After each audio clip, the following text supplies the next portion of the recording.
Aleluia. E eu gostaria então neste momento de iniciar a palavra do Senhor. Estamos aí no último domingo deste mês de janeiro, né? E a palavra do Senhor para hoje é Epístola de Paulo aos Romanos, capítulo 1, versículo 16.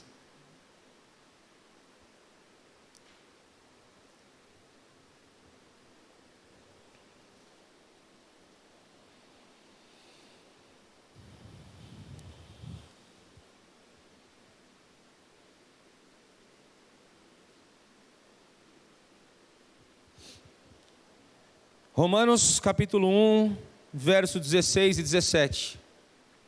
Tem alguém que nos visita nesta noite? Algum visitante aqui? Tem? Ali, ó. Como é o nome da irmã? Como? Regina. Mais alguém? Não? Aqui? Não, amém? Seja bem-vinda, Regina, em nome de Jesus, viu? Deus te abençoe poderosamente, fale contigo nesta noite. Aleluia. Romanos capítulo 1, versículo 16 e 17. Não me envergonho do Evangelho, porque é o poder de Deus para a salvação de todo aquele que crê, primeiro do judeu, depois do grego. Porque no Evangelho é revelada a justiça de Deus, uma justiça que do princípio ao fim é pela fé, como está escrito: o justo viverá pela fé. Só até aqui. Fecha os teus olhos. Pai, em nome de Jesus, Pai, queremos nesta hora te agradecer, te honrar e te bendizer, Pai. Ó Deus, mais uma vez a tua palavra está aqui, Senhor, e o Senhor já está falando conosco nesta noite. E nesta hora também não será diferente. Que os nossos ouvidos estejam atentos à tua voz. Que nosso coração receba a tua palavra, que esta semente lançada para germinar, crescer e frutificar, Senhor, para toda boa obra. Que seja o teu Espírito a falar comigo, conosco, a ministrar aos nossos corações. Saímos daqui edificados para toda a glória, toda a honra que seja dado a ti, em nome de Jesus. Amém. Amém. Amados,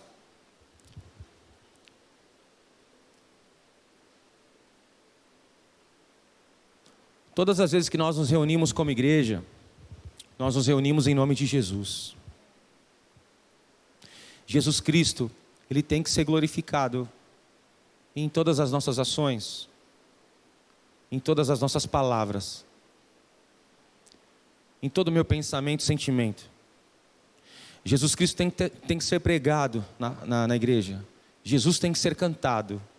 Jesus tem que ser falado, porque Ele é o caminho.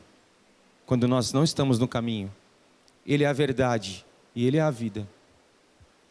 E nós estamos tentando verdadeiramente, a cada dia, a cada culto, ser e ter um culto cristocêntrico, sabe? Vivermos o Cristo verdadeiro. É difícil, não é fácil. Em meio a tantos movimentos que existem aí por aí, é difícil você remar contra a maré. Que mais? É difícil você não se moldar às religiosidades, às coisas que acontecem por aí, porque você quer também entrar junto na onda. E uma coisa eu falo para vocês, como amigo, como servo, como irmão, como pastor: nós precisamos a cada dia, quando cultuamos, viver o Cristo que pregamos, sabe? Amém?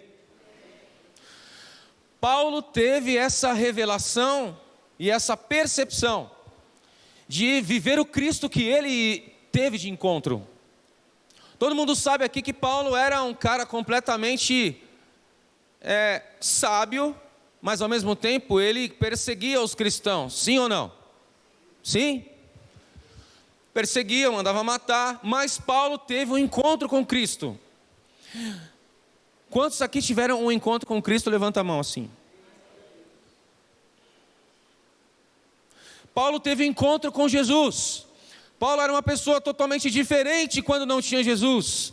Paulo era totalmente individualista quando não tinha Jesus. Que mais? Paulo sempre foi um homem de palavra. Paulo sempre foi um homem verdadeiro. Sempre foi um homem íntegro. E aí vocês falam assim: eu sei, pastor, que às vezes a gente olha para as pessoas, nossos amigos, e fala assim: essa pessoa só falta Jesus na vida dele. Quer dizer, só falta tudo, né? Não só falta Jesus, só falta tudo. A pessoa é íntegra, é verdadeira, não mente, não rouba, enfim, que mais? Só falta Jesus? Não, falta tudo. Assim como Paulo, faltava tudo na vida dele. Por mais sábio que ele fosse, faltava Jesus.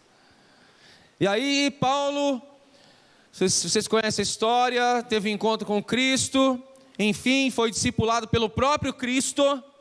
Olha aí, Paulo foi o único apóstolo que foi discipulado pelo próprio Cristo, só ele sozinho. Todos os outros 12 foram discipulados juntos ali com Cristo. Paulo foi o único sozinho que foi discipulado pelo próprio Jesus, quando ele ficou cego. A palavra do Senhor fala isso. E quando ele vem aqui no livro de Romanos nos falar sobre essa palavra que nós acabamos de ler, ele vem preparar uma igreja que está crescendo em meio a Roma. Então vamos lá para um contexto histórico rapidinho para vocês entenderem aqui. No contexto histórico, a epístola de Romanos, primeiro, ela foi escrita pelo apóstolo Paulo. Diga, Paulo. Amém. Só que Paulo não estava em Roma quando ele escreveu essa epístola. Paulo estava em Corinto, escrevendo a segunda epístola, a segunda carta aos Coríntios. Tá? Então ele estava na segunda viagem missionária dele, e ele escreveu Romanos quando estava em Corinto. Ele tinha acabado de escrever a epístola de Coríntios, a segunda epístola, a segunda carta aos Coríntios aí. E estudiosos dizem que Paulo escreveu essa carta aqui, essa epístola, em meados de 56, da primavera de 56 depois de Cristo. Ou seja, praticamente 20 anos após a morte de Cristo e a ressurreição dele e a ascensão do Jesus que nós cremos e vivemos. Então 20 anos após, olha só, passaram-se 20 anos após a ascensão de Jesus, e aí Paulo começa a escrever para os cristãos gentios em Roma.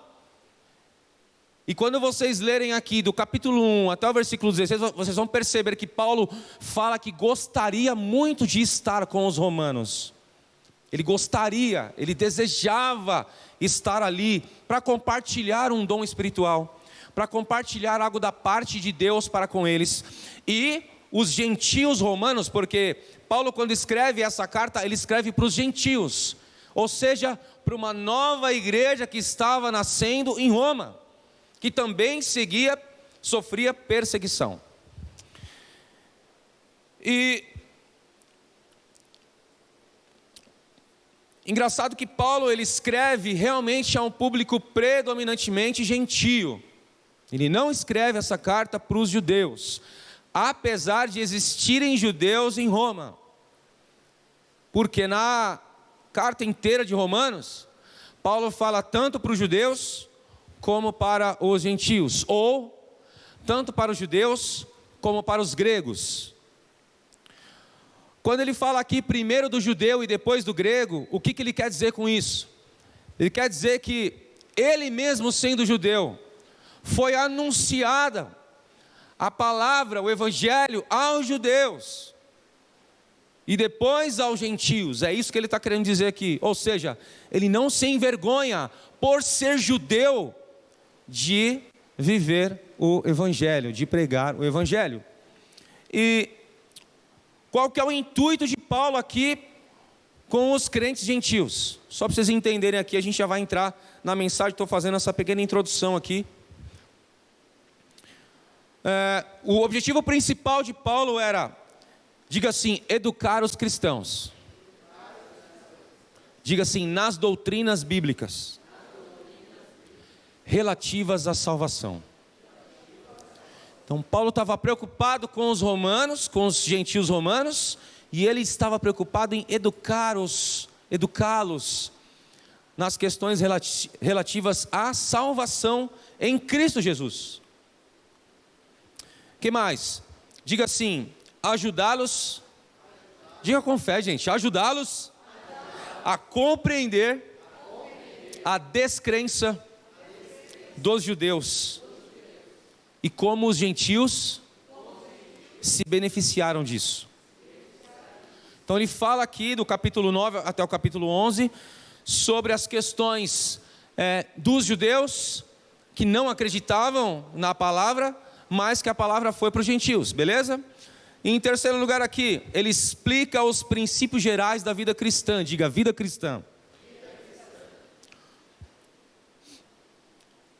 Para que esses gentios pudessem colocar em prática tudo aquilo que Paulo estava escrevendo.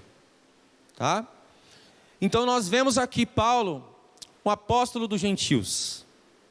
A palavra do Senhor diz que ele é o apóstolo dos gentios. E ele se preocupava muito em como esses gentios estavam sendo discipulados. Pergunta para o teu irmão assim só: como é que você está sendo discipulado? Pergunta para ele aí. Como é que você está sendo discipulado? Você está sendo discipulado? Você tem um discipulador? Alguém que te liga toda semana e fala assim: e aí, como é que você está? Quer uma oração? Ou você tem feito isso? Se eu ou você não temos feito isso, tem alguma coisa muito errada na nossa vida. Porque mesmo Paulo longe de Roma, ele escrevia para os romanos, preocupado, como é que está a vida cristã desses caras, dessas pessoas que aceitaram a Jesus. Por isso que nesse ano, Deus está dando uma oportunidade de nós montarmos um sistema de discipulado diferenciado, para que cada um de vocês entendam verdadeiramente o que está acontecendo na palavra do Senhor, para que as suas vidas sejam transformadas, para que a minha vida seja transformada, para que a gente não fique à deriva, achando, o que vai acontecer? E agora? Não. Deus tem um objetivo, Deus tem um plano, Deus tem algo a realizar na tua vida, creia nisso. Ele não quer que você fique à deriva. Deus não quer que você fique aí andando, eu não sei o que vai acontecer. Não é isso que Ele quer. Ele quer que você tenha um plano concreto para realizar na tua vida, para que aí sim você frutifique em toda boa obra. Então Paulo, ao escrever essa carta, e principalmente, especificamente, nesses 2 versículos que nós acabamos de ler, tá? Deus falou ao meu coração, para transmitir para a igreja, aqui, 4 características do chamado divino para as nossas vidas. Diga assim, 4 características. 4 características do chamado de Deus para a nossa vida. Porque cada um aqui, gente, foi chamado. Não pense que você foi chamado apenas para ficar sentado e ouvir o pastor falar. Não pense que você foi chamado apenas para vir aqui na igreja. Não pense que você não é importante no reino de Deus. Você é importante no reino. Você tem uma importância fundamental no reino de Deus. Você é uma peça-chave para o reino de Deus. Aleluia. Alamas, e calamas. Deus, aleluia. Fala conosco, Senhor. Então Deus colocou no meu coração 4 características, mediante apenas aquilo que nós lemos aqui. Eu não vou explorar a palavra a ponto de nós fazermos uma exegese ou uma explanação tão profunda e teológica, porque eu quero tentar transmitir de forma prática como viver e evidenciar o chamado de Deus para as nossas vidas. Então, eu penso que das 4 características que Paulo vem nos revelar aqui nesta noite, a primeira é 4 características do chamado de Deus. Primeiro, a pessoa não sente vergonha em viver a palavra. Diga assim comigo: não me envergonho. Paulo sabia que o encontro com Cristo havia despertado o seu coração, a sua mente a viver e proclamar o Evangelho. Com amor, graça, poder e sem vergonha nenhuma.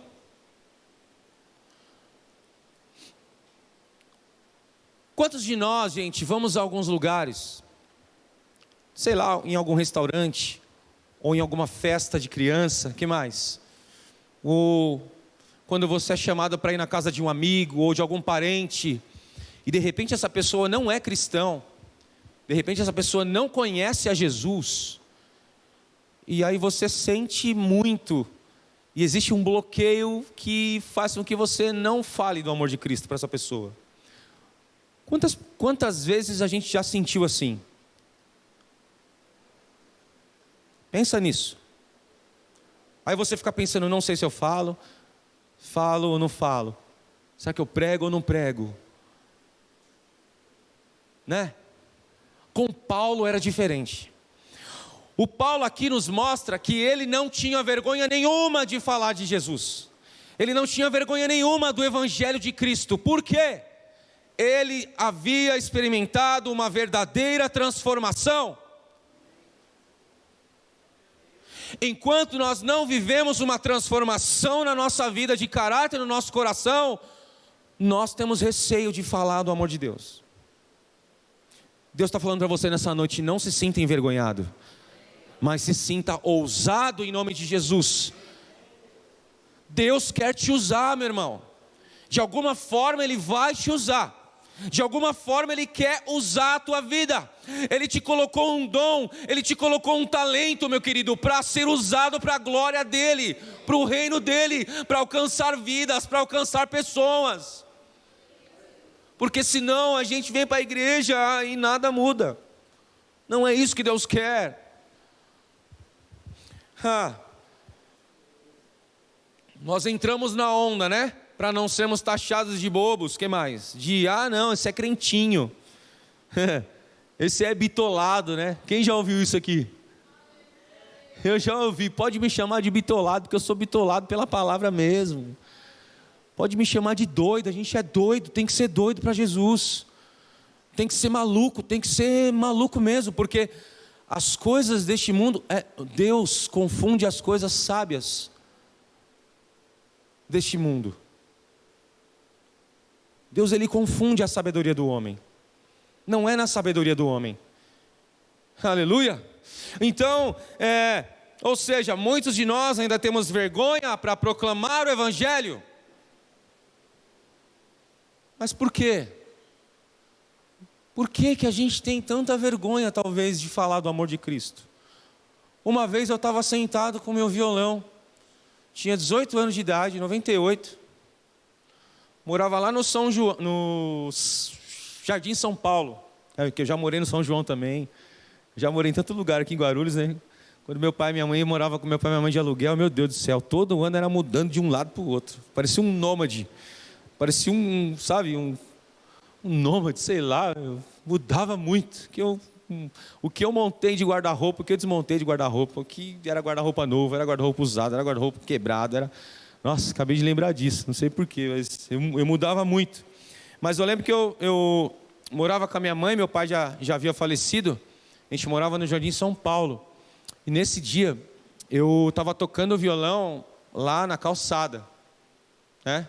Estava tocando os meus rocks lá e tal, né, tocando os rocks que eu gostava. E de repente veio uma senhora, falou assim para mim: jovem, Jesus ama a tua vida. Jesus te ama. Eu não sei se eu já contei isso aqui, mas lembrando aqui para vocês, Jesus te ama. Eu falei assim: obrigado, né? Legal, valeu. Jovem, né? Não sabe o que falar direito, né? Valeu, mana. Valeu, mana. Não lembro o que eu falei, só sei que falei obrigado. Tá bom, Jesus te ama, viu? 2 vezes ela falou. Eu falei: tá bom, obrigado. Ela foi. Aí, um ano depois, eu estava lá recebendo a Jesus como Senhor e Salvador, né? Aleluia. Só que eu não sei se eu já contei isso aqui. Quando eu estava visitando a igreja que eu recebi a Cristo, que foi a Assembleia de Deus, Madureira, lá do Jardim São Paulo, eu estava num culto com os jovens ali e tal, e de repente a gente recebeu, a gente estava ali, e aí o pessoal ia embora, e aí eu não tinha carro, e aí o pessoal, então, né, me dá uma carona, aí foi aquela bênção, né, todo mundo dentro de um carro, acho que tinha uns 6, 7 negros dentro de um carro, muita gente, eu lembro que a gente estava muito apertado no carro. Resumindo aqui a história, entrou lá os jovens e essa senhora que foi, o pessoal foi levar ela, né, embora, ela não tinha condição de ir embora sozinha, esses jovens se reuniram para levar ela, eu fui dentro, e nisso eu passei na frente da minha casa, assim, ó, eu passei na frente da minha casa, do nada a mulher falou assim, não, eu falei assim, eu moro aqui, pessoal, aqui, ó, eu moro aqui nessa casa aqui, né, que legal, bacana, show de bola, pertinho da igreja, né? Aí a senhora falou assim, você mora aqui nessa casa? Eu falei, moro nessa casa. Rapaz, então acho que era você mesmo que eu falei de Jesus aquele dia, estava tocando violão, é você? Dela, é você, aleluia, glória a Deus, e foi uma festa dentro do carro, irmãos. É Deus honrando a vida dela, por ela ter falado do amor de Cristo, só Jesus te ama, basta. E através daquilo, entrou no coração e foi que foi. E depois de um ano depois, Deus fez a gente encontrar essa mulher de novo. Olha que bênção. Falei, rapaz, Deus ama a sua vida, irmã, glória a Deus. Então, não esqueçam disso. Toda palavra que sai da tua boca, ela não volta vazia. De alguma forma, Deus está plantando uma semente no coração de alguém. Em nome de Jesus eu falo isso. Da mesma forma que você já conheceu o Evangelho, Cristo Redentor e Salvador, Ele quer fazer com que você leve esse Evangelho às pessoas que não conhecem a Jesus. Avançando aqui, precisamos viver intensamente o amor, pregar o Evangelho, vivendo no Espírito. E por que a gente tem vergonha de proclamar? Porque as nossas motivações e inclinações ainda estão em fazer os desejos da nossa carne. Simplesmente por isso. Quando o nosso desejo é satisfazer apenas o meu eu, a minha carne, o meu sonho, o meu plano, as coisas são minhas, é meu, é eu. Isso é completamente antibíblico, tá? A Bíblia fala que é nosso. A Bíblia fala que o meu carro é do reino, a minha casa é do reino, o meu violão é do reino, é tudo do reino, é tudo de Jesus, sabe? Então assim, todas as coisas que eu recebo, que eu tenho, que eu faço, é para Jesus. Enquanto as minhas inclinações estão na carne, eu terei vergonha de falar do Evangelho. Eu terei vergonha. Enquanto eu pensar em mim mesmo, só em mim, eu terei vergonha de falar do Evangelho.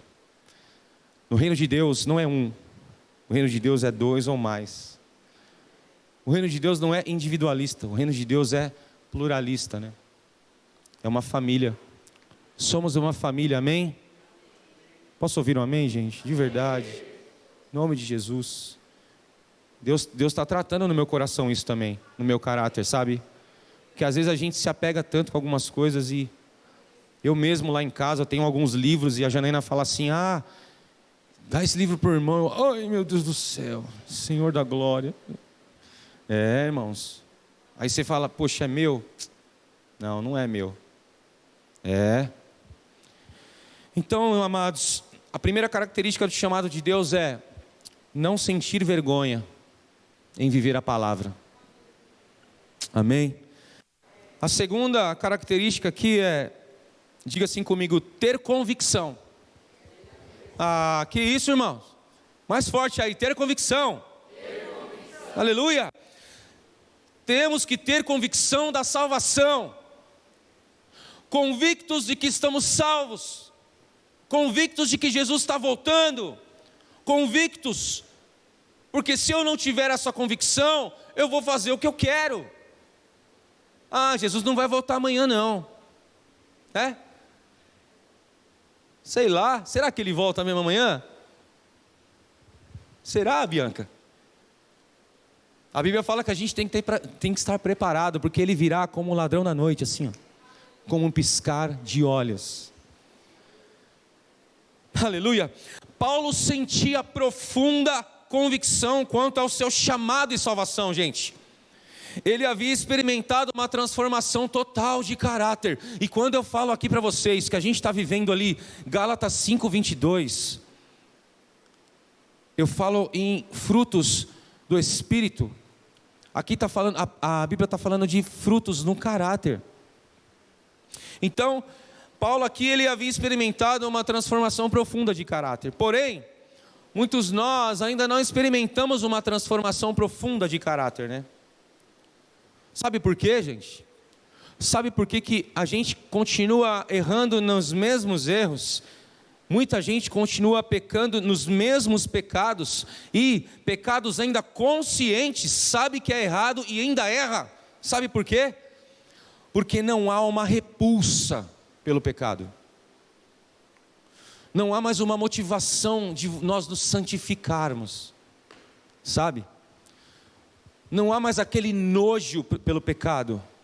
Hoje o evangelho light, a gente já ouviu isso, né? Todo mundo quer a bênção do micro-ondas, todo mundo quer a bênção do rápido, do urgente. Nós esquecemos que Deus trabalha no banho-maria, Deus trabalha no forno a lenha, Deus trabalha para deixar o alimento cada vez mais gostoso, nutritivo e saboroso para você, para a minha vida. Em nome de Jesus eu falo isso com muito amor, gente, sabe? Precisamos odiar o pecado, odiar aquilo que mais me tenta e eu acabo caindo. Eu preciso odiar isso, eu tenho que odiar isso, eu tenho que ter repulsa disso. Em nome de Jesus eu falo isso para você, porque senão você não vai ter convicção de salvação.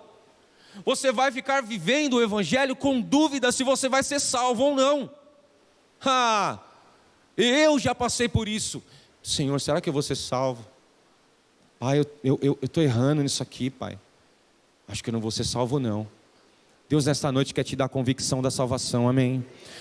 Deus quer fazer com que você tenha a certeza da salvação. A pergunta é, uma vez salvo, salvo para sempre? E aí? Isso não está no meu esboço aqui, ó. Uma vez salvo, salvo para sempre? Primeiro a gente tem que entender o conceito de salvação. Nós fomos salvos do quê? Fomos salvos do pecado. Fomos libertos da maldade, do mal, da morte. Deus nos transformou. Deus nos libertou do pecado, da morte, para nos dar uma vida. Amém? Através de Cristo Jesus. Agora, se por algum dia eu aceitei a Cristo, mas continuo na prática do pecado, porque você aceitou a Cristo, então você é salvo.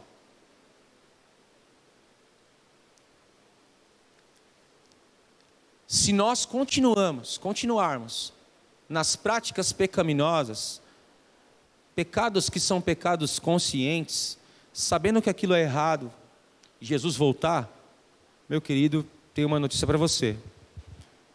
Não sou eu que vou falar se você vai para o céu ou não, porque é só Ele que sabe. Não quero entrar aqui na questão da predestinação. Tem pessoas que são predestinadas, tem pessoas que, enfim, tem a questão do livre-arbítrio. Mas, para que a gente não fique em dúvida disso, é só a gente viver a palavra com amor, viver o evangelho na mais pura simplicidade, sabe? Né, Lu? Viver o evangelho é simples. A gente complica tudo, né? Tem uma música do Thales que fala isso. O evangelho é simples, a gente complica. Julgamos tantas e tantas e tantas vezes. Quantas vezes eu julgo, quantas vezes a gente fala, quantas vezes a gente, sabe, está matando pessoas com intenção ou sem intenção, gente. Quantas vezes, sabe? Então, não posso te dizer se uma vez salvo, sempre salvo. Não posso. Não sou eu que vou decidir isso. Não tem ninguém aqui que pode responder essa pergunta. Porque a salvação vem por intermédio de Jesus. Se você está andando nos caminhos do Senhor Jesus, se você está fazendo a vontade do Pai, se você tem o sangue de Cristo sobre a sua vida, se você é uma pessoa humilde, se você é uma pessoa simples, se você não é individualista, se você ama estar na casa de Deus, se você ama fazer a obra de Deus, se você ama estar envolvido com as coisas de Deus, se você ora, se você intercede, se você, enfim, se você tem uma vida cristã saudável, amados, tudo vai cooperar para que a sua salvação seja evidente.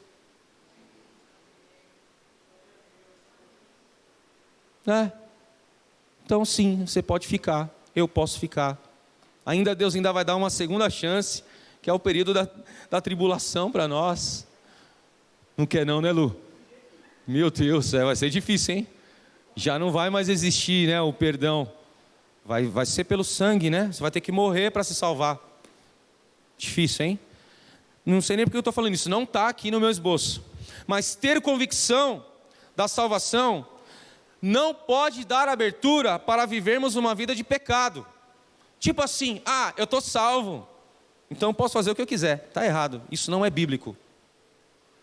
Muito pelo contrário, nos mostra o quanto somos completamente dependentes da graça de Deus. Porque aí o Senhor Jesus nos mostra como nós realmente somos.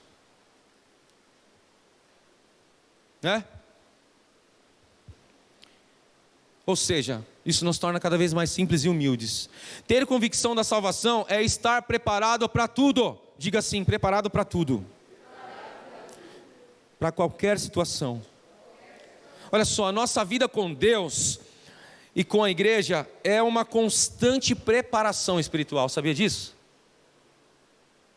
A tua vida com Deus, a tua vida como igreja, é uma constante preparação espiritual.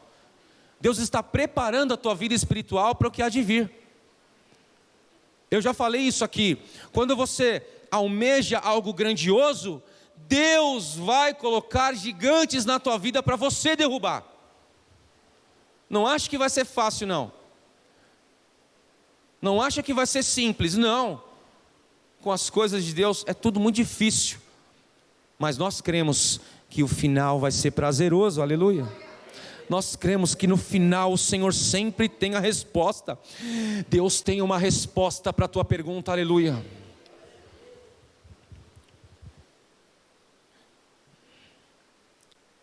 Quem é Jesus? Quem é Jesus? Esses dias eu ouvi uma frase dizendo assim, que Jesus é o ponto final para cada pergunta que a gente faz. Não é? Quantas perguntas nós temos? Por que Deus? Para que Deus? Senhor, por que eu estou passando isso? Ele é o ponto final para cada pergunta que você faz. No tempo certo Ele vai responder. No tempo certo Ele vai te abençoar. No tempo certo Ele vai te prosperar. Mas tenha a convicção da salvação em nome de Jesus. Ele fala aqui, Romanos, não me envergonho do Evangelho, pois é poder de Deus para a salvação de todo aquele que crê.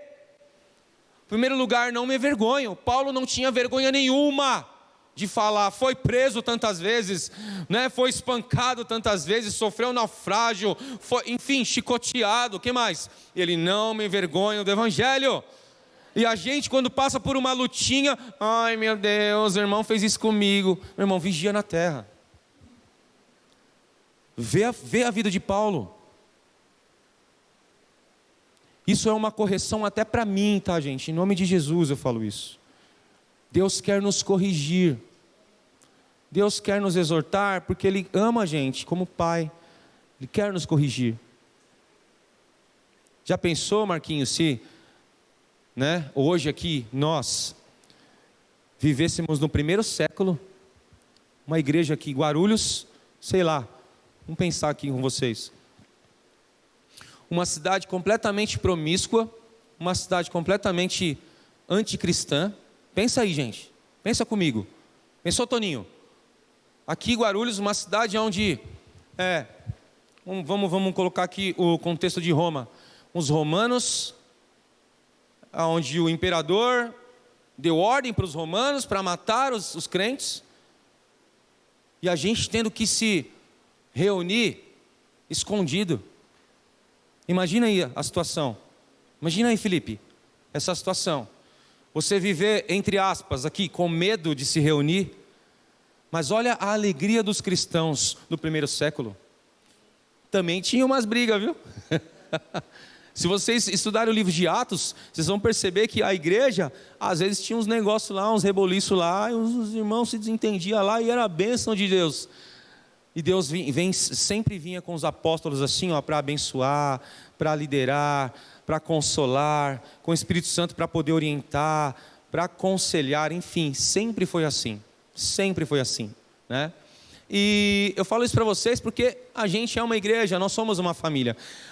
Quem aqui que tem a sua família que não tem umas briguinhas de vez em quando? Né? Não é normal? É normal, né? Não pode ser natural, isso não pode ser todo dia, todo momento, porque até as brigas nos fortalecem. Até as nossas rixas de vez em quando é bom. É bom porque o ferro com ferro se afia, né? A palavra do Senhor fala, né? Fica mais afiado ainda. Só tem a sabedoria, né, amados, para falar. Gente, eu não sei por que eu estou falando isso, não está no meu esboço aqui, viu? Me perdoem aqui, não quero falar nada para ninguém, em nome de Jesus, tá, gente? Por favor, me amem. Eu não gosto de fazer isso, eu não falo. E vocês sabem que a gente está aqui para falar de Jesus, da palavra, enfim. Mas até com essas questões espirituais, naturais, normais do nosso cotidiano, a gente precisa falar também, né? E vamos lá, vamos avançando aqui. Então, ter convicção é estar preparado para tudo. Ou seja, Deus vai criar uma situação para que você seja, como é que eu posso dizer, provado. Deus vai criar uma situação para que você seja provado, sabe? Como nós estamos falando aqui do amor de Deus e de evangelho, um exemplo aqui, Deus pode criar uma situação de falar ao teu coração aqui, sabe, Jéssica, de chegar ali na rua, você andar na rua do nada e falar assim: Jéssica, fala do meu amor. Deus pode falar assim para você: fala para essa pessoa que eu amo ela, que eu a amo, né? Não amo ela, tá errado isso. Que eu a amo. E aí você, ai Deus, será? Imagina a Jéssica evangelizando, né, gente? Não fala nada, mas quando fala, tem propriedade. Ah, tem. Olha.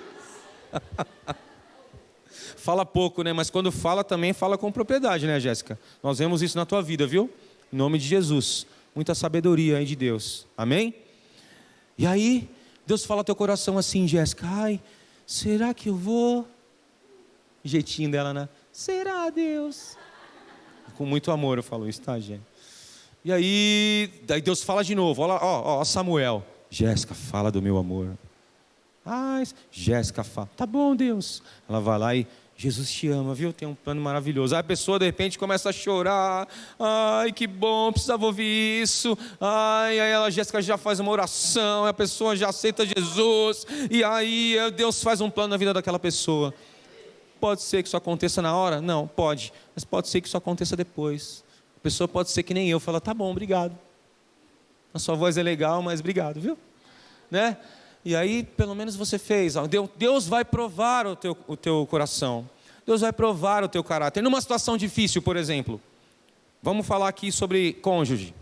Numa situação difícil, onde você está na tua casa, aonde vem a tua esposa e começa a falar, né? A Janaína está aí?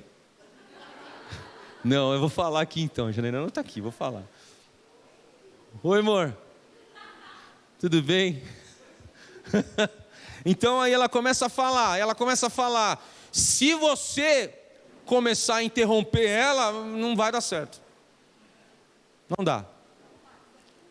Deixa ela falar, deixa. Tá bom. Tá melhorando, amor. Tá bem melhor, viu, amor? Deus está fazendo a obra. Em nome de Jesus. Glória a Deus, Senhor. Obrigado, Pai. Se você começar a interromper, vai ser difícil, gente. Vai ter briga. A briga vai ser evidente. Então, um segredinho aqui. Eu também estou melhorando, né, amor? Começa apenas a ouvi-la, tua esposa.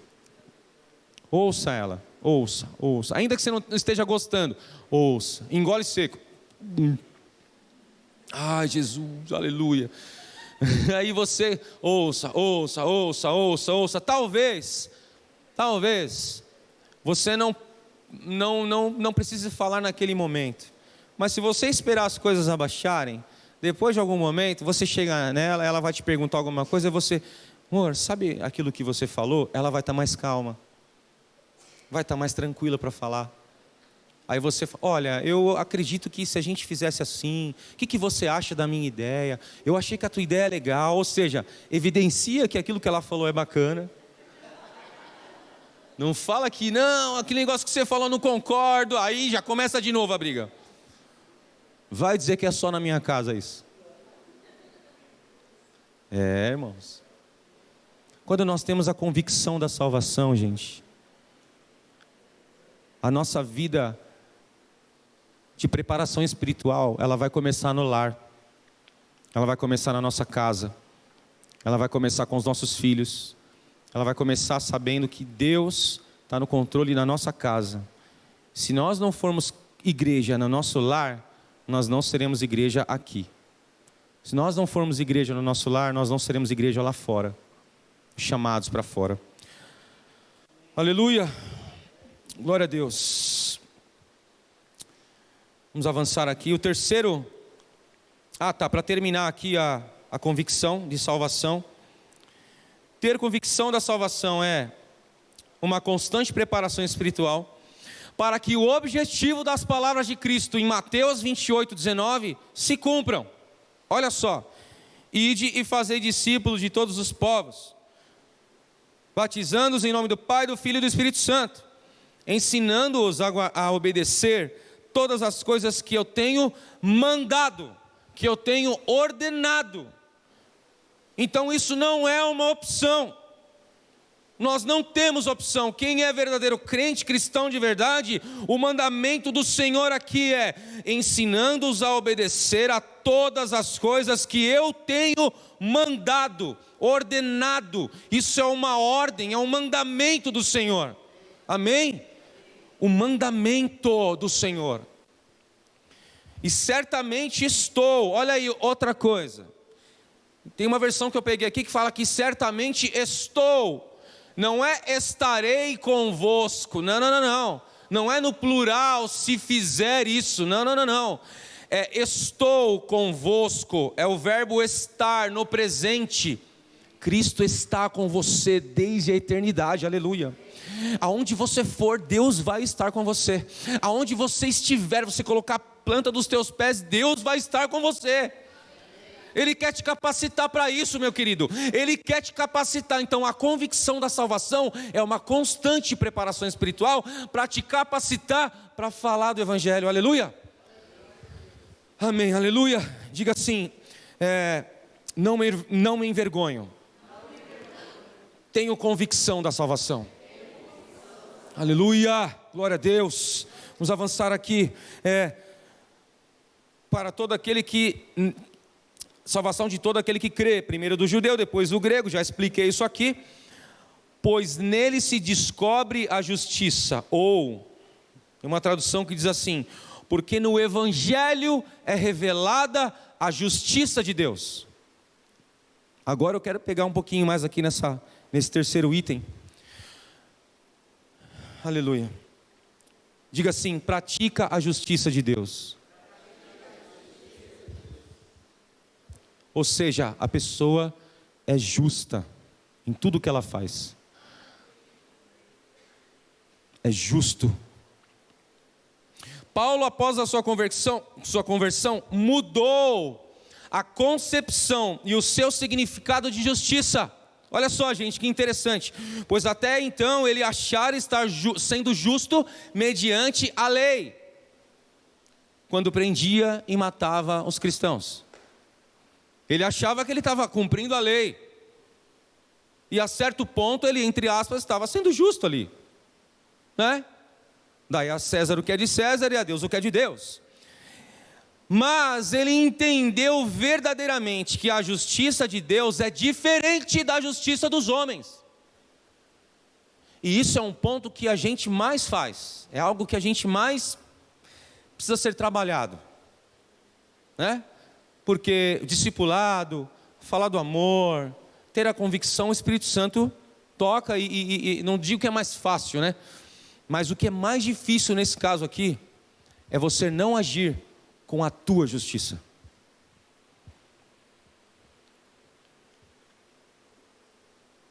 Nós como cristãos, verdadeiros cristãos, não podemos agir com a nossa própria justiça.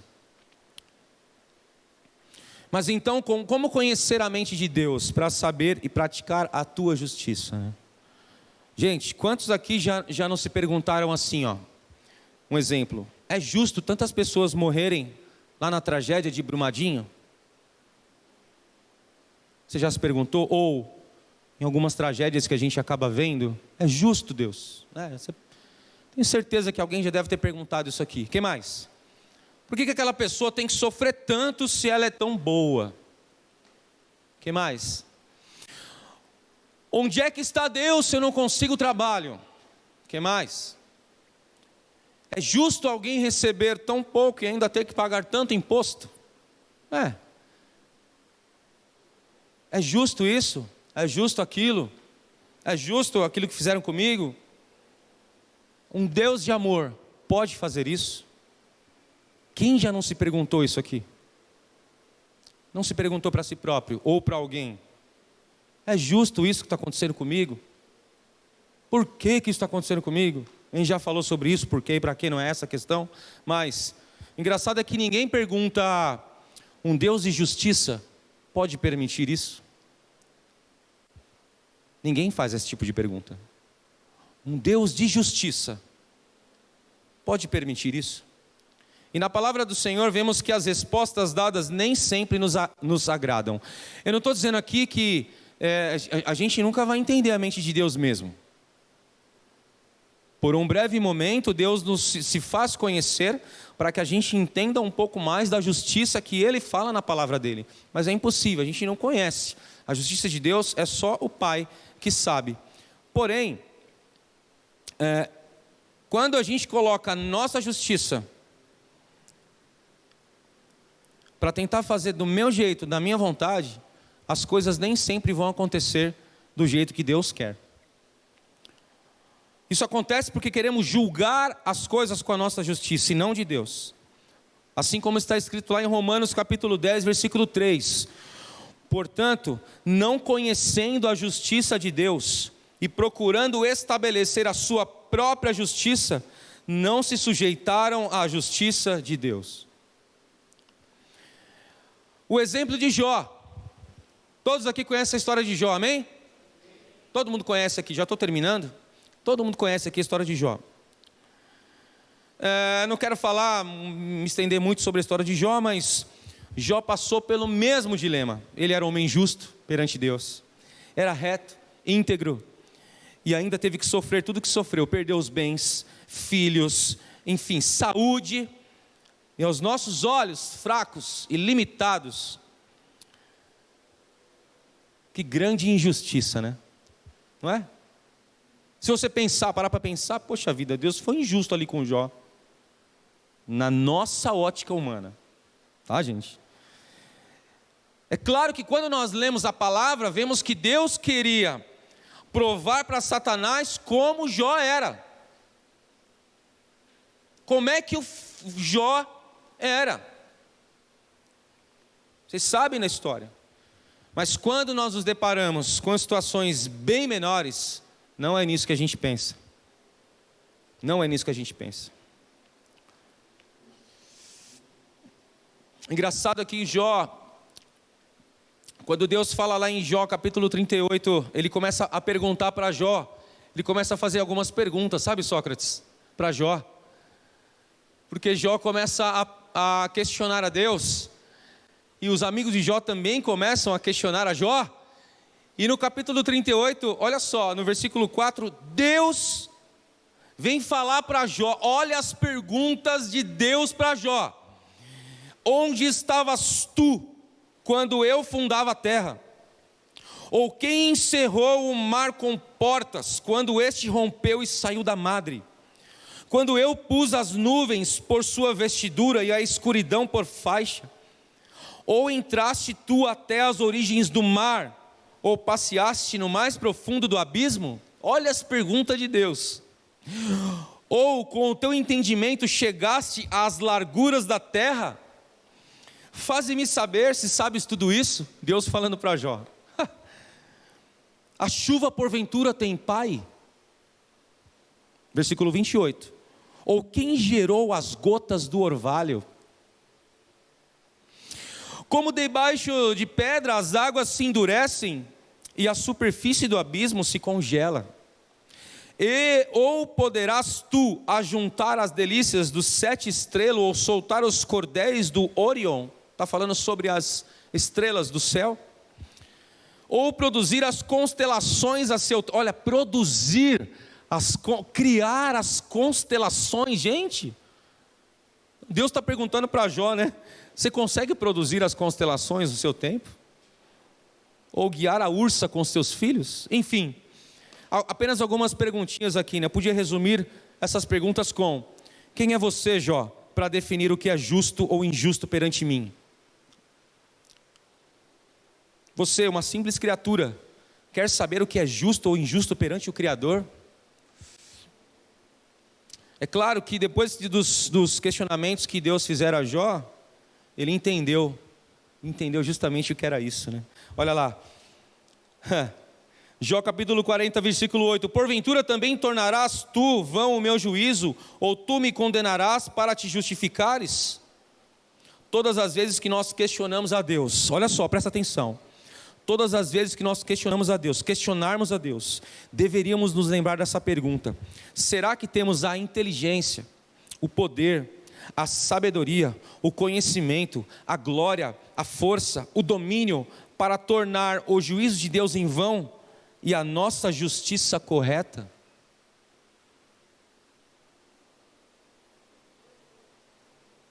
E lá vocês sabem o que aconteceu no versículo 42, né? Eu sei que tudo podes, aleluia, e nenhum dos teus propósitos pode ser impedido. Quem é este que sem conhecimento encobre o conselho? Por isso relatei o que não entendia, coisas que para mim eram inescrutáveis e que eu não entendia.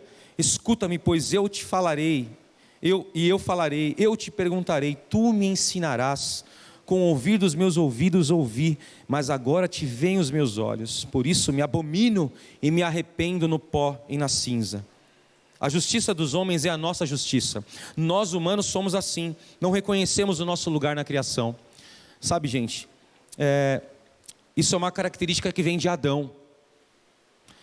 E olha que interessante aqui, o pecado que ainda habita em nós. Se prestarmos atenção no sentimento completamente ao contrário de Cristo, olha só, lá em Filipenses capítulo 2, versículos 5 a 8. Olha o sentimento de Cristo aqui. Olha a justiça de Deus. Porque você pode pensar assim: não, Deus foi injusto com Cristo. Claro que não. Ele escolheu morrer por mim e por você, aleluia, para que a justiça dele fosse acima da tua justiça. Deus não quer que você seja justo aos seus olhos. Deus quer que você entregue tudo nas mãos dele, e ele vai fazer justiça para você. Imagina se Jó começasse a reclamar, a murmurar: Deus não presta, Deus não me ama, eu quero abandonar esse Deus, que foi o que a mulher de Jó falou, né? A mulher de Jó falou isso. Imagina se Jó desse ouvido à mulher. Não estou dizendo que a gente não tem que ouvir nossa mulher, viu, gente? Mulher é muito sábia, mas, né, temos que ter sabedoria aí. Filipenses 2, do 5 a 8, diz assim: de sorte que haja em vós o mesmo sentimento que houve também em Cristo Jesus. Pode colocar aqui, Gu? Por favor, para a gente ler junto aqui.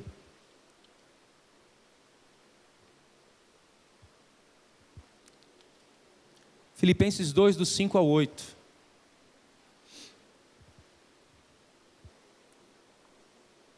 Eu vou ler aqui, tá? Tá difícil aí, eu vou. Aí. Vamos ler, gente, todo mundo aí? 1, 2, 3. Tende em vós aquele sentimento que houve também em Cristo Jesus, o qual, subsistindo em forma de Deus, não considerou ser igual a Deus coisa a que se devia aferrar. ou a pegar, né? Mas esvaziou-se a si mesmo, tomando a forma de servo, tornando-se semelhante aos homens. E achando na forma de homem, humilhou-se a si mesmo, tornando-se obediente até a morte e morte de cruz. Pelo que também Deus exaltou soberanamente e lhe deu um nome que é sobre todo nome. Aleluia! Olha só, talvez se esse texto fosse escrito por alguém que vive o evangelho do reino, eu fiquei pensando, se a pessoa que tivesse escrito isso, vivesse o evangelho do reino, vocês estão entendendo? Talvez, né? Eu imagino que seria algo parecido com, presta atenção, de sorte que haja em vós o mesmo sentimento que houve também a todo descendente de Adão, que não sendo Deus, quis ser igual a Deus, e a isto se apegou, a si mesmo se exaltou, tornando-se independente de Deus, querendo tornar-se tão glorioso como Deus, e nesta forma autoexaltada, julgou a justiça de Deus, e quis torná-la vã. Por isso, a desobedeceu enquanto viveu, e vida sem cruz. Né? Narcisenses, capítulo 2, versículos 5 a 8. Fiquei imaginando isso aqui, falei, meu Deus, é mesmo, né? Isso aqui é o eu, não é o nós, não é o coletivo. Deus não quer isso, gente. Deus quer trabalhar no nós, no reino, no coletivo, na família. Amém? Então, a justiça dos homens não é a justiça de Deus. Então você, que de repente tem feito ou tem pensado, de alguma forma que você está sendo injusto por alguma situação que você está vivendo, meu querido, fecha a tua porta, vá no teu quarto lá, faz a oração, que o teu pai que te vê em secreto, ele vai te recompensar. A justiça dele não opera a nossa justiça, a justiça dele não é a minha justiça.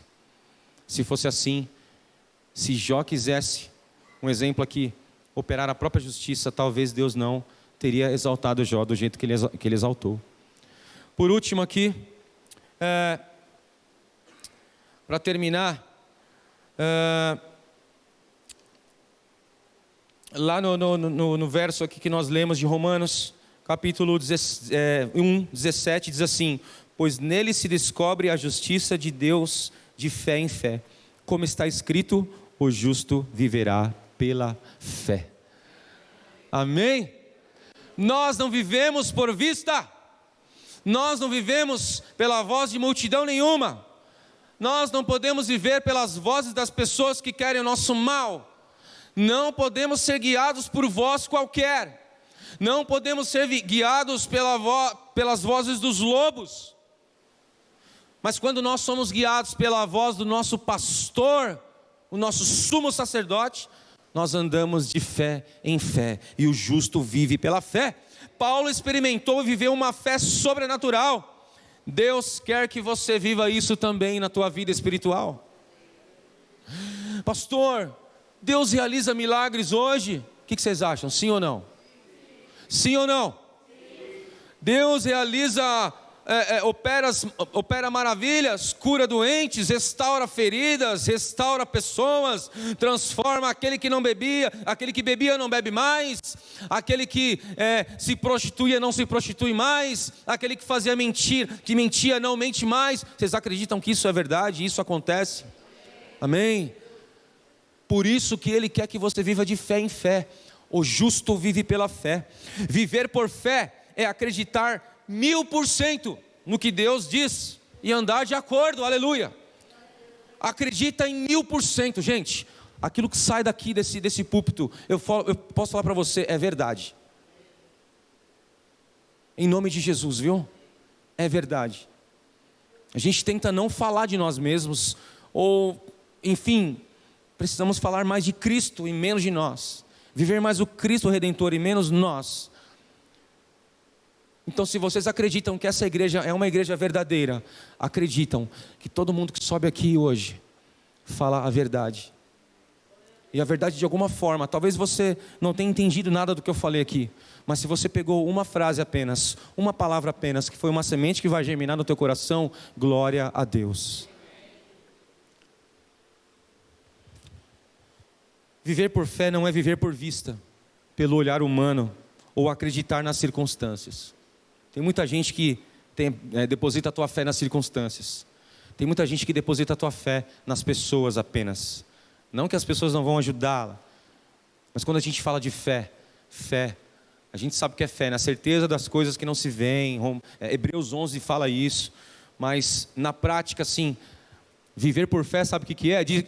Fala assim comigo, viver por fé, fala com fé, viver por fé é acreditar no que Deus diz e andar de acordo.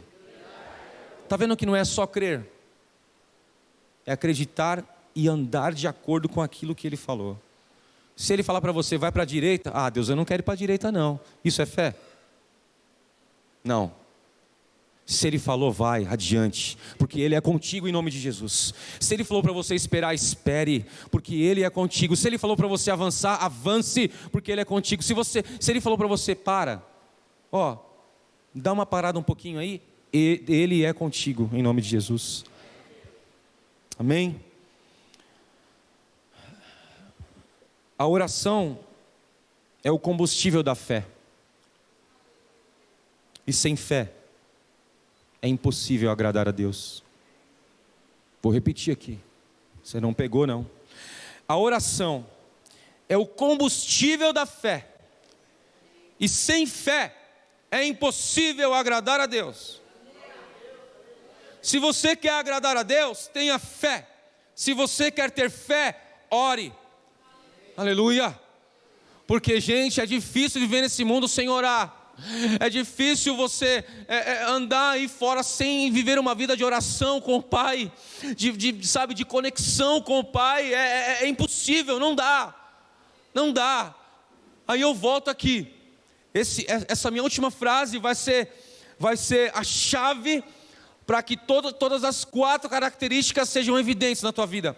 Se você não for uma pessoa de oração, você vai sentir vergonha de viver o Evangelho.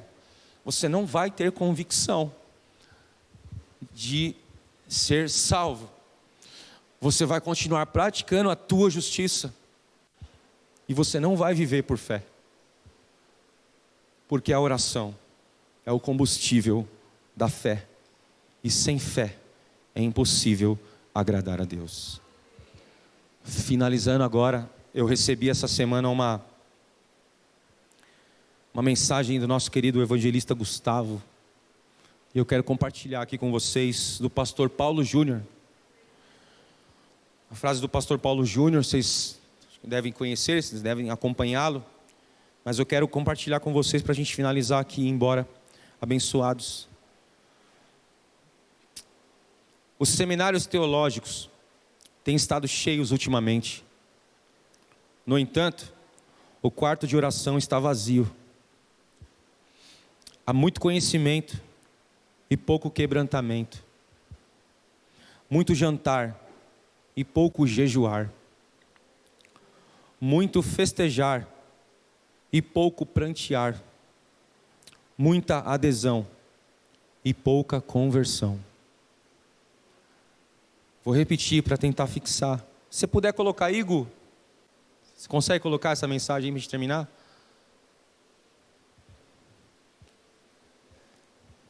Oh Deus, a oração é o combustível da fé, Pai. Pai, queremos orar mais, Senhor. Nos ajuda. Pai, como é difícil, Deus. Senhor, existe uma estatística, meus irmãos. No Brasil, uma estatística aqui no Brasil, a igreja brasileira, a média que os cristãos oram por dia, sabe quanto que é? 5 minutos. 5 minutos, gente. Quantas horas ou quantos minutos a gente gasta com tantas coisas? Gente, quantos minutos a gente gasta com o WhatsApp? Tudo bem, você pode estar trabalhando, aconselhando alguém, você pode estar até fazendo coisas legais e interessantes, mas o segredo é Vá no teu quarto, fecha a tua porta. O teu pai que te vê em secreto, ele vai te recompensar. Deus, o próprio Deus, nessa palavra, ele fala assim: ora em secreto, para que te exalte no público. Você quer uma promoção de emprego? Não é troca com Deus, não é isso. Você quer algo sobrenatural na tua vida? Não é troca com Deus. Você quer estar mais perto de Deus? Não é isso. Mas vai no quarto, fecha a tua porta. O pai que te vê em secreto vai te recompensar em público. Ele só vai te exaltar para que as pessoas reconheçam Ele na tua vida, se você for no secreto, se você for no santíssimo lugar, se você não ficar apenas no átrio. Aleluia, em nome de Jesus, aleluia. Conseguiu? Não? Depois a gente coloca, então eu vou finalizar aqui, Gu. Vou terminar aqui, olha. Quero dizer para você, Deus quer renovar a tua fé em nome de Jesus. A fé que é sobrenatural, meu irmão. Não é a fé natural, visível, não, das coisas que podem acontecer do nada, não. É uma fé fictícia, é uma fé não. Deus quer renovar a fé verdadeira, genuína, a fé no Evangelho, a fé em Cristo, como Paulo estava falando aqui. O justo vive pela fé, de fé em fé. Não uma fé em mim, no pastor ou na igreja, que mais? Não uma fé em alguém, enfim, né? A gente coloca tantas forças em pessoas, esquecemos de colocar as nossas forças em Deus. Quero dizer para você que Jesus pode mudar a tua vida hoje, aleluia. Ele quer te dar a convicção da salvação. Ele quer renovar a tua fé, aleluia. Ele quer fazer você viver, aleluia, em alegria para proclamar esse evangelho, aleluia. Ele não quer te ver assim, Ele não quer te ver assim, meu querido, de alguma forma, enfim, prostrado ou desacreditado. Ele quer renovar os seus sonhos, Ele quer renovar os seus planos, Ele quer renovar os teus projetos, para que você viva os milagres e as promessas dEle para a tua vida. Quem quer viver milagre aqui, levanta a mão.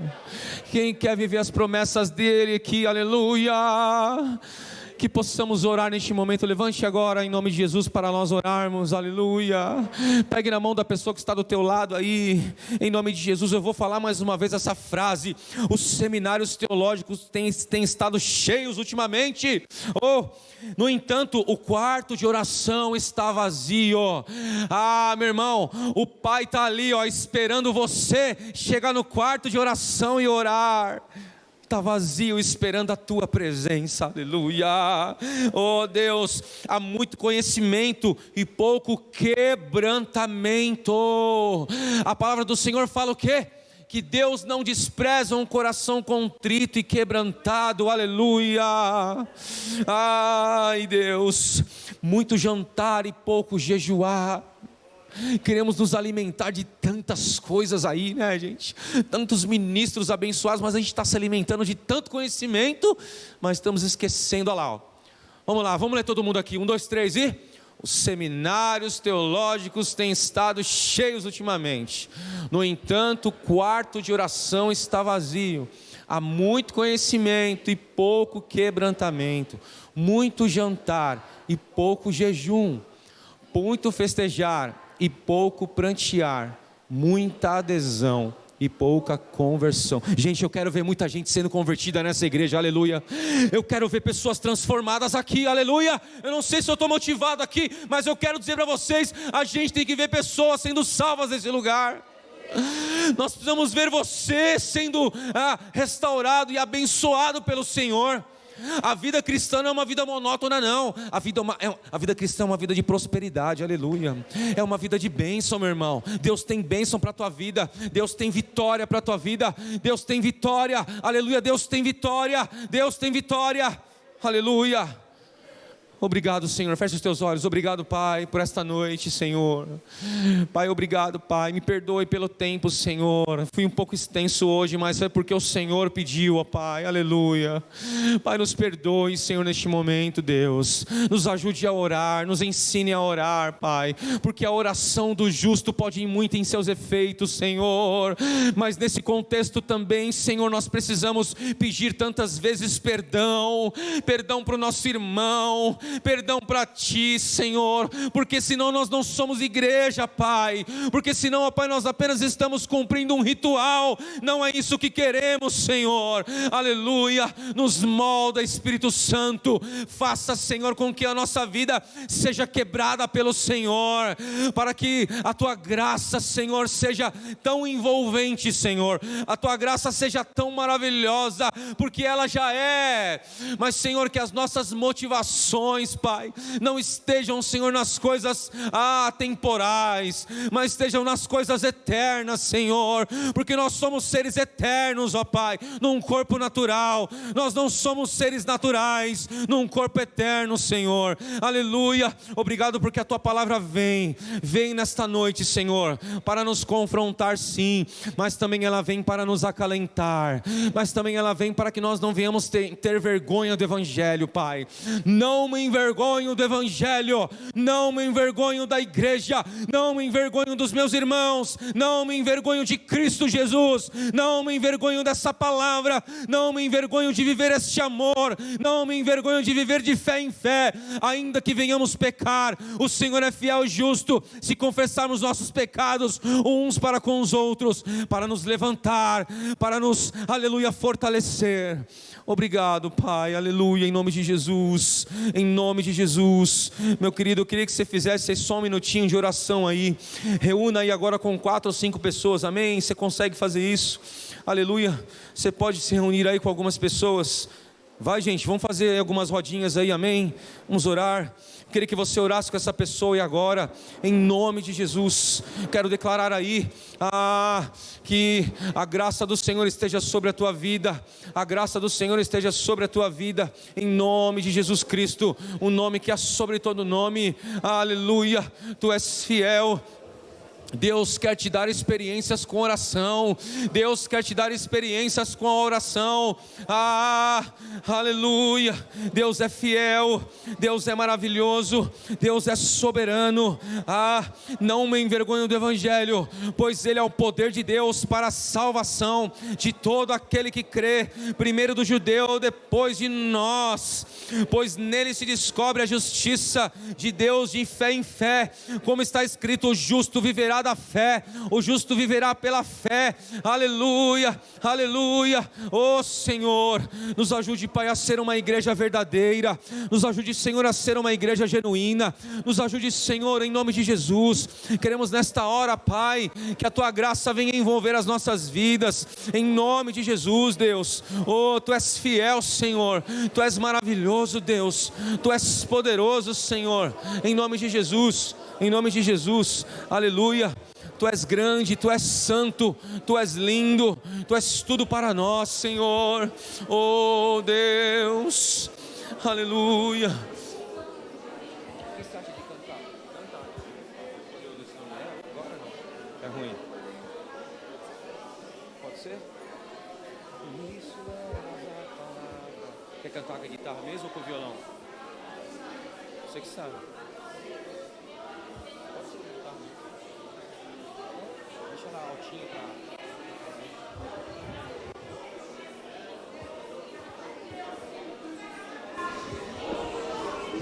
Oh, aleluia!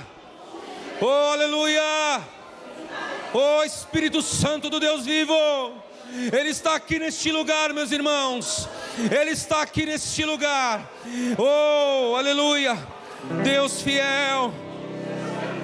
Oh, Deus.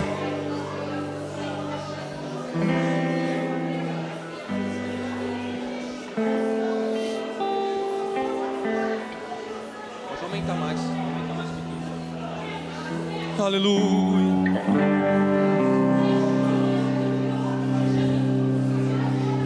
Jesus nos faz melhores, nos faz melhores discípulos, Senhor. Não queremos, ó Pai, viver na dúvida de nada, Senhor. Não queremos viver, ó Pai eterno, em meio apenas às aflições, porque o Senhor nos livra das aflições, Pai.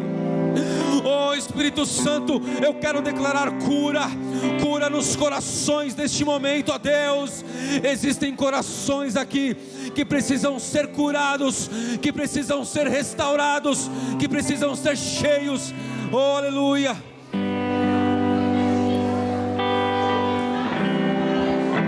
Oh Deus, Calamanasto e Calamas, Echalaramai estu e Calamanai.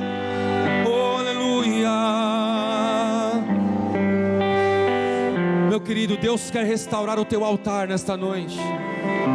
Aleluia, aleluia.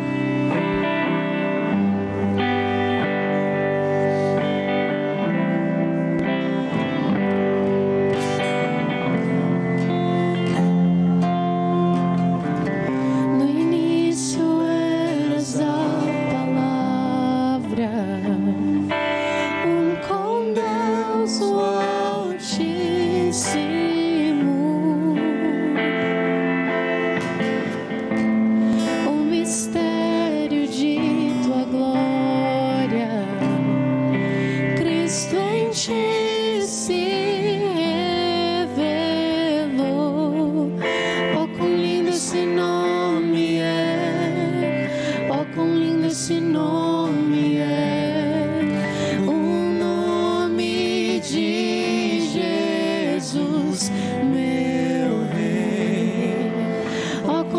Esse nome é maior que tudo, Ele é.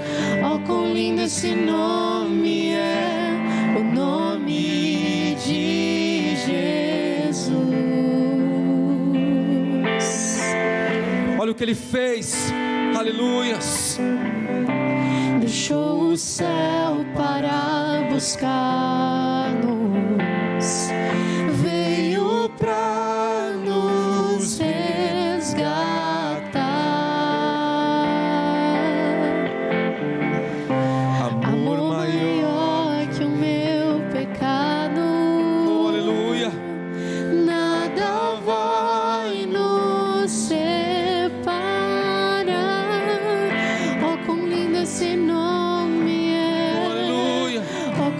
esse nome é o nome de Jesus, meu Rei.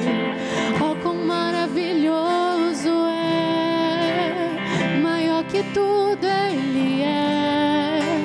Oh, quão maravilhoso é o nome de Jesus. Oh, quão maravilhoso é o nome de Jesus. A morte venceste, diga isso. A morte venceste, oh, aleluia. O véu tu rompeste, a tumba vazia agora está. O céu te adora, proclama tua glória, pois ressuscitaste, vivo estás. És invencível, inigualável, hoje pra sempre reinarás. Teu é o reino, tu é a glória, acima de todo nome está. Poderoso esse nome é, poderoso esse nome é, o nome de Jesus, meu Rei. Poderoso esse nome é, mais forte que tudo é. Poderoso esse nome é,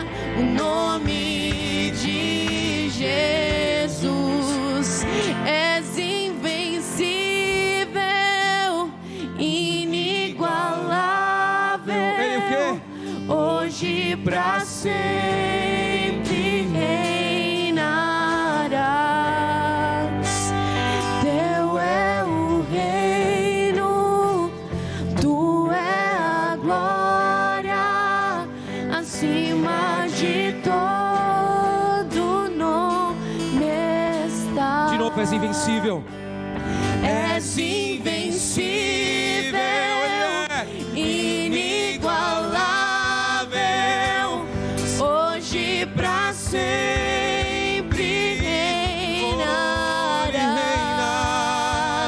Teu é o reino, tu é a glória, acima de todo nome está. A igreja. Poderoso esse nome é. As vozes. Poderoso esse nome é. O nome de Jesus. Amém, Senhor, aleluia. Poderoso esse nome é. Mais forte que tudo é. Poderoso esse nome é. O nome de Jesus. Poderoso esse nome é. Nome de Jesus. Poderoso esse nome é. Nome de Jesus.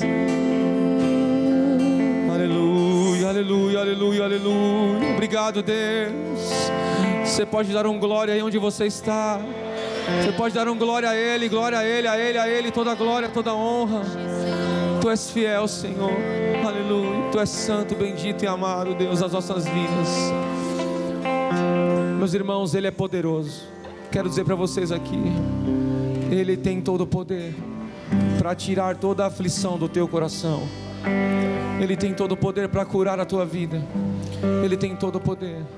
Se você quer uma oração nessa noite, eu gostaria que você viesse aqui, nós vamos orar. A gente já está terminando. Eu vou terminar aqui o culto, né? Vamos orar pela vida do Gustavo, também está fazendo aniversário, né, Gu? Pai, abençoa o teu filho, Senhor. Seja a tua graça sobre a vida dele, que a cada dia mais e mais ele exale o bom perfume de Cristo, Senhor. Abençoa a tua vida, teus sonhos, teus planos, teu relacionamento, Deus, teu noivado, teus pais, tua família, os teus planos, sonhos e projetos, Pai, mas que em tudo, Senhor, Ele venha te agradar, em tudo Ele venha te adorar, em tudo Ele seja, ó Pai eterno, achado pelo Senhor, um homem segundo o teu coração, que a cada dia mais e mais Ele influencie essa geração, em nome de Jesus, Pai, que o teu amor, o teu poder, a tua graça, o teu saber estejam sobre ele, em nome de Jesus. Todos que fizeram aniversário neste mês, Senhor, quero abençoar a vida de todos, Pai, todos, desde o primeiro dia de janeiro até o dia 31, os teus filhos e filhas, Senhor, eu abençoo com a poderosa bênção sobrenatural, em nome de Jesus, da frutificação deste ano que estamos vivendo, Pai, que cada um deles e delas, Pai, possam vivenciar, viver verdadeiramente o fruto do Espírito, Senhor, as virtudes do fruto, em nome de Jesus. Aleluia. Se alguém quiser uma oração, por favor, os intercessores venham aqui, amém? Se alguém quiser uma oração ao final do culto, se alguém precisa de uma oração, eu vou estar orando por você. O pastor Edmilson também vem cá, amém? A gente vai estar orando por você. Não fique com vergonha, não se envergonhe, não tenha vergonha de vir aqui na frente e nós vamos orar por você. Pode ser líder também. Se tem algum líder aí passando por alguma dificuldade, difícil, complicado, vem aqui na frente, a gente vai orar por você. Em nome de Jesus. Pai, abençoa, Senhor, cada um de nós. Obrigado por esta palavra. Queremos nos despedir em paz, Senhor, na tua santa paz. Pai, que essa semana seja uma bênção, Senhor, na tua presença. Que verdadeiramente, Senhor, a tua graça venha nos alcançar e nos preencher. Temos uma semana de vitória, de bênção, de alegria. Pai, que tudo aquilo que vamos resolver, Senhor, nos dê graça. Senhor, nos ajude, Senhor, a ter discernimento espiritual, destreza espiritual, para tomar as decisões corretas, com base na tua vontade, Senhor. Que morra o nosso eu, para que viva o Espírito de Cristo em nós, Pai. Em nome de Jesus, não queremos nos envergonhar do Evangelho, Pai, queremos